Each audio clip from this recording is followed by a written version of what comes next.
Hey, what's going on? Today, we're going to be talking about the brand new update that just landed for Stalker 2, Update 1.6, also known as Night of the Hunter. And man, there's a ton of stuff to unpack here. If you've been spending any time in the zone lately, you know how every little change to the systems, to the AI, to the way gear works, it can completely shift the way you experience the game. This isn't just a minor patch where they tweak a couple of numbers and call it a day. This is one of those updates where you log back in, load up your save, and suddenly you're thinking about new strategies, different approaches, and the game feels fresh again in ways you might not have expected. First up, we've got to talk about the headline feature that's got everybody curious: night vision goggles. Finally, after so many players were asking for them, we have a proper system for traversing the zone after dark without feeling like you're stumbling around blind. Before this patch, going out at night was this strange balance between atmospheric and punishing. On one hand, it looked incredible. The sound design made every little twig snap feel like it was right behind you, and you couldn't see 3 feet in front of you unless you had a flashlight. On the other hand, the flashlight could draw attention, and sometimes it was just plain frustrating when you knew an anomaly or mutant was close, but the darkness made it impossible to play smart. With night vision goggles, you get a different feel entirely. It's not like the game suddenly becomes easy at night, because the devs actually adjusted how NPCs handle low light situations as well, but it does give you that extra layer of tactical control. It's going to make players start thinking, do I save my batteries for the flashlight, or do I want to bring a set of goggles that might let me move more stealthily? You start weighing your loadout differently, which is exactly what you want in a survival game like this.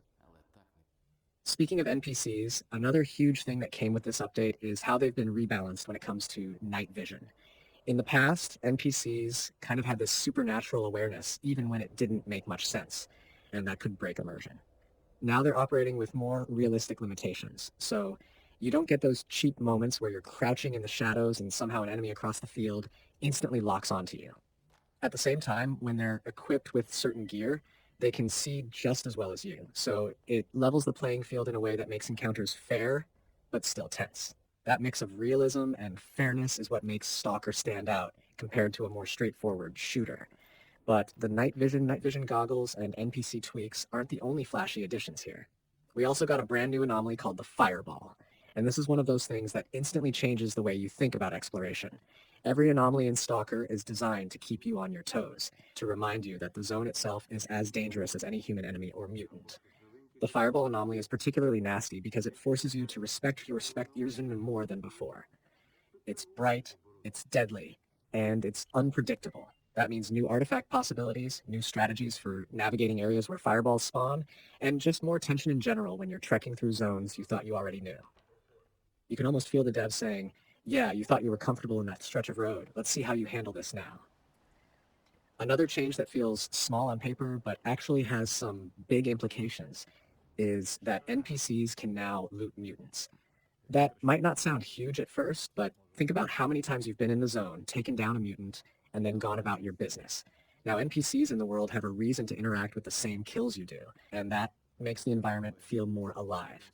You might get into a firefight, drop a mutant, and instead of just being background noise, you'll see NPCs swoop in, grab something from it. It makes them feel like actual stalkers trying to survive, just like you. It also means you're going to have moments where loot you thought would be yours isn't there anymore, because the zone doesn't just revolve around you. That's the kind of detail that separates a static open world from one that feels reactive. The update also added some customization options for female characters with new face and hair selections. And while that might not sound as game-changing as an anomaly or new gear, it does add depth for the people who really want to connect with their character. Stalker is not the kind of game where cosmetics are front and center, but even small changes like this can make the role-playing aspect stronger. When you look at your character and feel like they reflect your vision of a stalker, it makes those tense moments feel more personal. Now let's talk about weapons, because that's always a fan favorite. This patch introduces offset aiming with a laser pointer option, and that's one of those features that feels so natural once you have it that you wonder why it wasn't there from day one. Offset aiming lets you peek around corners and still line up your shots in a way that feels smooth, and pairing it with a laser pointer adds this very tactical feel to gunfights. You can picture yourself in those narrow hallways, leaning just enough to get that angle while your laser gives you confidence about where your shots are going. Again, it's not about making combat easy. It's about giving you more tools to approach situations in different ways. And in a game like Stalker, where every bullet matters and every firefight can feel like a life or death moment, having more precise aiming tools changes the flow of combat. Loot rebalancing is another big part of this update, and it's one of those behind-the-scenes tweaks that really changes the game's pacing. Before, you could sometimes stumble across stashes that felt way too generous, or conversely, you'd find yourself wondering why you even bothered searching because the loot was so underwhelming. With this rebalance, the devs are trying to hit that sweet spot where every find feels valuable but not game-breaking. That means you'll think harder about which stashes are worth seeking out, and when you do uncover something, it carries more weight. Survival games thrive on that balance between scarcity and reward, and getting it right is tricky. Okay, so this is a welcome adjustment. On the technical side, the addition of local save backup restoration is a lifesaver.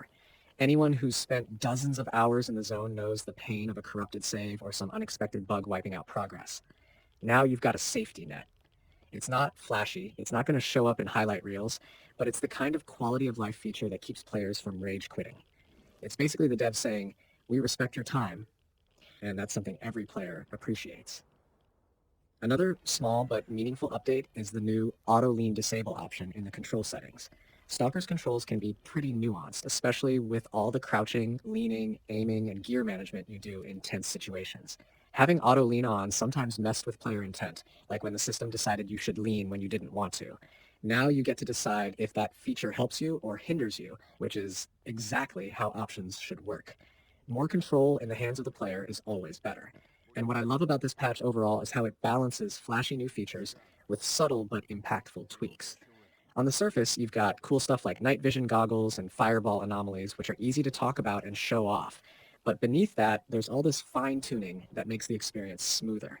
You get a stronger sense that the devs are listening to feedback and responding not just to the big asks, but to the smaller frustrations players mention. That's the sign of a game that's going to have real staying power, where the community feels like they're shaping the zone alongside the dev team. Now let's spend a little time imagining how these changes actually play out when you're in the zone. Picture this. It's midnight. You're creeping through the outskirts of a ruined village. Before this patch, you'd either be blasting your flashlight around like a beacon or just stumbling in near darkness. Now you slip the night vision goggles over your eyes, and suddenly the whole place lights up in that eerie green glow. You can see outlines, movement, the subtle shifting of shadows. In the distance, a group of NPCs are doing the same because they've got their own gear now. You don't feel overpowered, you feel evenly matched. You can almost sense the tension building as both sides know they've got better visibility, but also better odds of being spotted. Or imagine trekking through a familiar route, one you've taken a dozen times, and suddenly you hit a fireball anomaly. You weren't expecting it, you weren't planning for it, and now you've got to make that snap decision. Do you risk getting closer for a potential artifact, or do you play it safe and circle around? That's the kind of moment that sticks with you, the kind that makes Stalker feel less like a game and more like surviving a living, breathing zone that's always ready to mess with you. And then there's the human element. Like when you kill a mutant and before you can even grab anything useful, an NPC swoops in and loots it. You're standing there like, are you serious, man? I just did the hard work. But that's exactly what makes the world feel alive. You're not the only one hustling to survive out here. And sometimes that means you lose out. Other times it means you might shadow an NPC to see what they're after. Maybe even ambush them later if you're feeling ruthless.